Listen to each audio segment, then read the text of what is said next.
যে পাপে ধ্বংস হয়েছিল পম্পেই নগরী। ব্যভিচার, সমকামিতা ও পতিতাবৃত্তির কারণে অতীতে বহু জাতি ধ্বংস হয়েছে।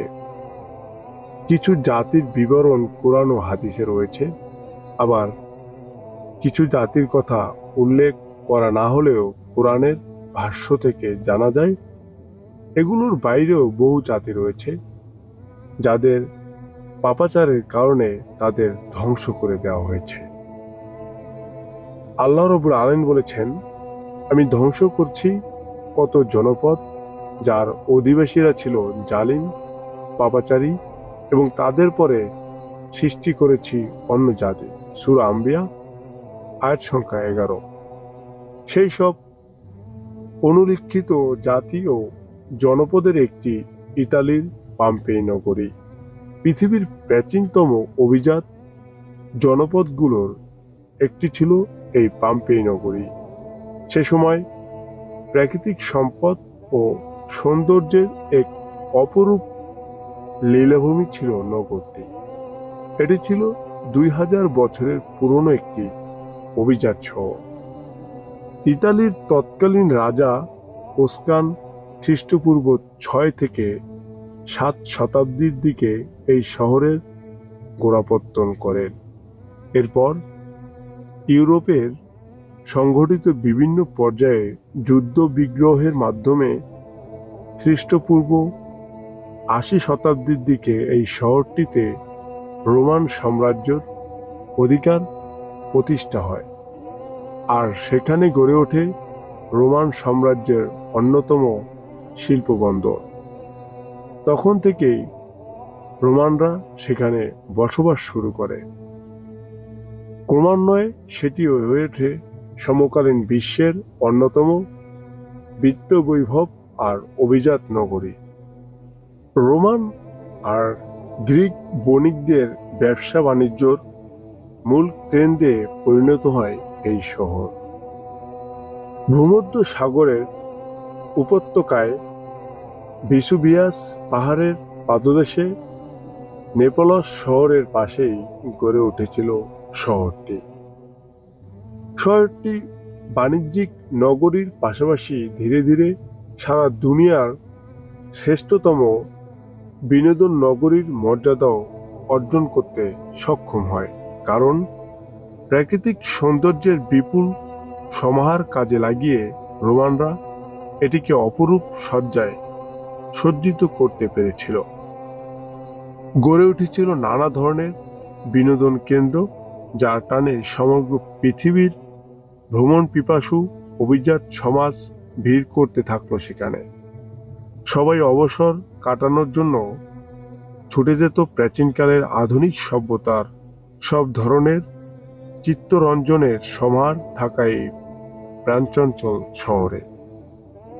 বণিক ও পর্যটকদের জন্য সেখানে গড়ে উঠেছিল অত্যাধুনিক দৃষ্টিনন্দন অট্টালিকা আর প্রমোদ কেন্দ্র।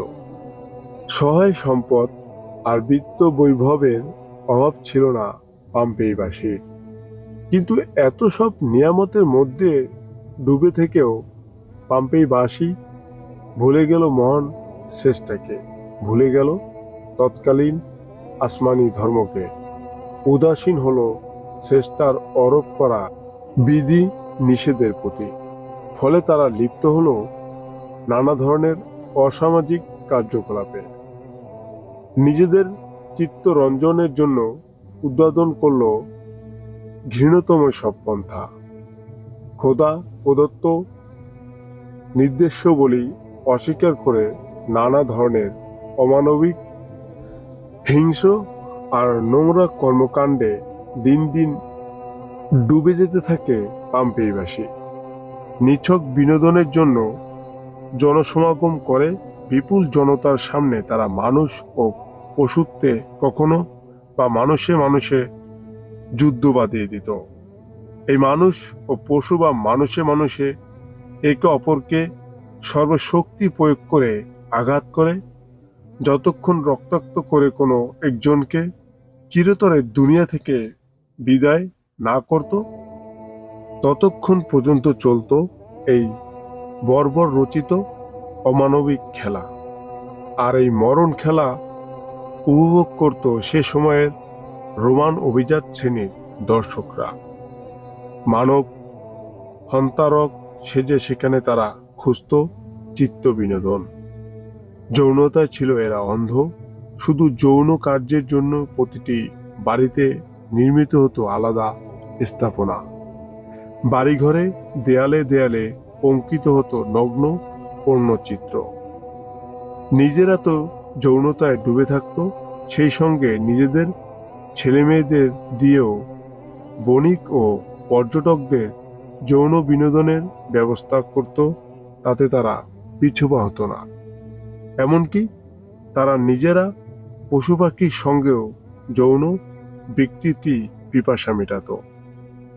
এভাবেই দিন দিন তৎকালীন আসমানি ধর্ম খ্রিস্টাবাদ থেকে বিচ্যুত হতে থাকে তারা। ক্রমান্বয়ে শহর ছেড়ে চলে যেতে থাকেন সব ধর্মার্জকরা। ধর্মীয় চিন্তা চেতনায় উজ্জীবিত ইউরোপের কনজারভেটিভ ধর্মীয় সম্প্রদায় পম্পেই শহর পরিভ্রমণ থেকে বিমুখ হতে শুরু করে। এমনই এক অমানবিক, ঘৃণ্যতম ও বর্বর রচিত সমাজ ব্যবস্থা যখন সেখানে মাথাচাড়া দিয়ে উঠল, তখনই নেমে এলো মহান স্রষ্টার ক্রোধের আগুন। জীবন্ত মমিতে পরিণত হলো অনাচার আর অপাচারের অতল গহের নিমজ্জিত থাকা মানুষগুলো। ৭৪ খ্রিস্টাব্দের এক ভর দুপুর আত্মহারা খোদাবিমুখ পম্পেই অধিবাসীরা আনন্দ উল্লাসে নিজেদের মত রেখেছিল। এমন এই সময়ে নেমে এলো খোদাই গজব। ঐতিহাসিকদের বর্ণনা অনুযায়ী শহরের পাশে অবস্থিত ভিসুভিয়াস পর্বতের আগ্নেয়গিরিতে শুরু হয় বিরাট ধরনের অগ্ন্যুৎপাত, যাতে পম্পেই শহর সহ শহরের ২ লাখ অধিবাসী দিন দুপুরে মাত্র অল্প কয়েক মুহূর্তের ব্যবধানে অন্তত ৭৫ ফিট অগ্নির লাভা আর মাটির নিচে বিলীন হয়ে যায়। তাৎক্ষণিক জীবন্ত কবর রচিত হয় শহরের সব মানুষ, প্রাণী ও উদ্ভিদ সম্ভারে। উল্লেখ্য, ১৯৪৪ খ্রিস্টাব্দে আবারও এই আগ্নেয়গিরিটি বিস্ফোরিত হয়েছিল, যাতে অন্তত ১৯,০০০ মানুষ নিহত হয়। কিন্তু সেটি ৭৪ খ্রিস্টাব্দের বিস্ফোরণের মতো ভয়াবহ ছিল না, যা টানা ১৯ ঘন্টা পর্যন্ত অগ্নিবৃষ্টি বর্ষণ করেছিল। আর ভূমধ্য সাগরের ৭ মাইল ভেতরে অগ্নির লাভা ছড়িয়ে গিয়েছিল। বিজ্ঞানীরা বলেছেন যে তখন এর অগ্নির লাভার তীব্রতা পারমাণবিক বোমার বিস্ফোরণের চেয়েও শক্তিশালী ছিল। উপরের দিকে অন্তত ৯ মিটার পর্যন্ত অগ্ন্যস্ফুলিঙ্গ ধাবিত হয়েছিল। এরপর থেকে অষ্টাদশ শতাব্দী পর্যন্ত শত শত বছর ধরে আধুনিক মানব সভ্যতার আগোচরেই থেকে যায় এই অভিশপ্ত শহরটি। কিন্তু ১৭৪৯ খ্রিস্টাব্দে কিছু আমেচার আর্কিওলজিস্ট সর্বপ্রথম আবিষ্কার করেন ধ্বংস হয়ে যাওয়া পম্পেই নগরী। শুরু হয় রাষ্ট্রীয়ভাবে ধ্বংসলীলা থেকে মমি হয়ে থাকা মৃতদেহ আর অভাবনীয় সব স্থাপনা উদ্ধারের মহাযজ্ঞ। আর ধীরে ধীরে সেখানে বাড়তে থাকে উৎসাহী জনতার আনাগোনা। অবাক করা বিষয় হচ্ছে, ২০০০ বছরের পুরনো এই ধ্বংসলীলা থেকে এখনো অবিকৃত অবস্থায় তাদের দেহগুলো পাওয়া যাচ্ছে, যেভাবে ছিল অবিকল সেভাবেই পড়ে আছে। মহান স্রষ্টার আগত প্রজন্মকে শিক্ষা গ্রহণের সুযোগ দেওয়ার জন্য তার নিদর্শন নৈপুণ্যতায় এসব মৃতদেহকে বছরের পর বছর মাটির নিচে সযত্নে সংরক্ষণ করেছেন। কালের বিবর্তনে কয়েক হাজার বছরের পুরনো সেই পর্যটন কেন্দ্র আবার পর্যটন কেন্দ্রে পরিণত হয়েছে। কিন্তু চির উন্নত সেই পাম্পেই নগরী ইতিহাসের অভিশপ্ত নগরী হয়ে মানুষের শিক্ষা গ্রহণের পাঠশালা হয়ে আত্মপ্রকাশ করেছে। বর্তমানে ইতালি সরকার বাণিজ্যিক উদ্দেশ্য এই নগরীকে ঐতিহাসিক জাদুঘরে রূপ দিচ্ছে। জাতিসংঘের তথ্য অনুযায়ী সেখানে বছরে প্রায় 25 মিলিয়ন পর্যটক ভ্রমণ করে। অভিশপ্ত পাম্পেই নগরী থেকে মহান আল্লাহ আমাদের সবাইকে শিক্ষা গ্রহণের তৌফিক দান করুন, আমিন। সম্মানিত শ্রোতাবৃন্দ, আল্লাহ রব্বুল আলামিন কিভাবে তার হুকুম আহকাম না মেনে চলা এবং শহরকে এক যৌনতার শহরে পরিণত করেছিল এবং মানুষের জীবন নিয়ে তারা বিভিন্ন ধরনের মৃত্যু খেলায় লিপ্ত ছিল, তার জন্য আল্লাহ রাব্বুল আলামিন তাদেরকে এই ধ্বংসে পরিণত করেছে। এটা আমাদের জন্য এক বড় ধরনের শিক্ষণীয় বিষয়।